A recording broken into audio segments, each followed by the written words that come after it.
I was at the slide with my daughter when a little boy ran up to me. "Mister," he asked, "can I have your daughter?" Chalking it up to dumb kid talk, I just laughed. "She's my whole world, buddy. Can't just give her away." He looked me dead in the eye. "So what if she died? Would you be sad then?" I scooped up my daughter, feeling a cold dread crawl up my spine. I'd never seen this kid before. This playground was a community project. I knew pretty much every little brat who came to play here. My gut screamed that this kid was a scout for some scumbag kidnapper. I got my daughter the hell out of there. Back home, I laid down the law. Stay away from that playground for a while. Don't go near that boy. And for fuck's sake, don't take any candy from him or go anywhere with him. My daughter just nodded, her eyes wide. A few days later, my daughter drops a bombshell. She saw the boy leading the daughter of the woman who runs the bakery across the street away somewhere. She'd thought about following, but she remembered what I said and chickened out. The bakery is run by a single mom named Hannah and her 4-year-old Katie. She's divorced and everyone in the neighborhood knows she has it tough, so we all try to look out for her. I immediately called Hannah, but the call went straight to voicemail. She must have been out on a cake delivery. About an hour and a half later, Hannah burst into my diner like a goddamn hurricane, wild-eyed and frantic. She grabbed my daughter by the shoulders. "Where's Katie? Tell me!" My daughter was so scared she could barely speak. I told Hannah to call 911 right away, then went with her to search. But the trail went cold the second they crossed the main road. The cops were on it, fast. Using my description and footage from nearby security cameras,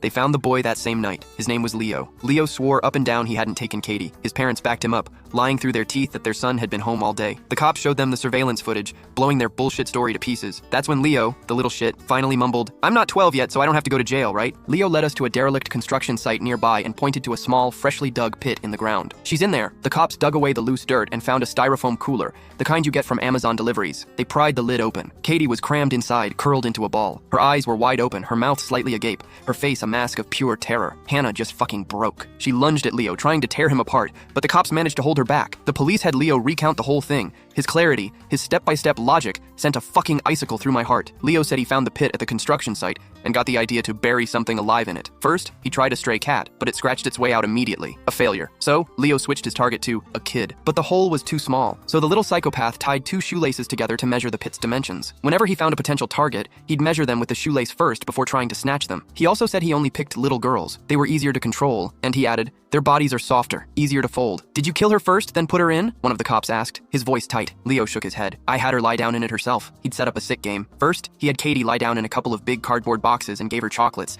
making her think it was all for fun. Then, he told her to get into the styrofoam cooler he'd placed in the pit. Katie, trusting him completely, did it without a second thought. Once she was in, I put the wooden board over the top, stacked a few bricks on it, and started burying it. Leo said Katie started struggling, so he jumped on top of the board and stomped on it a few times until she stopped moving. Hannah didn't even make it through the whole story before she collapsed. The cops rushed her to the hospital. I overheard one of the veteran cops muttering, "Jesus fucking Christ. All my years on the force, I've never seen an animal like this. If his parents weren't here, I'd beat the shit out of this little fucker myself." Once word got out about what happened to Katie, the whole neighborhood was up in arms. People kept coming to me asking for Leo's address, wanting to get some payback.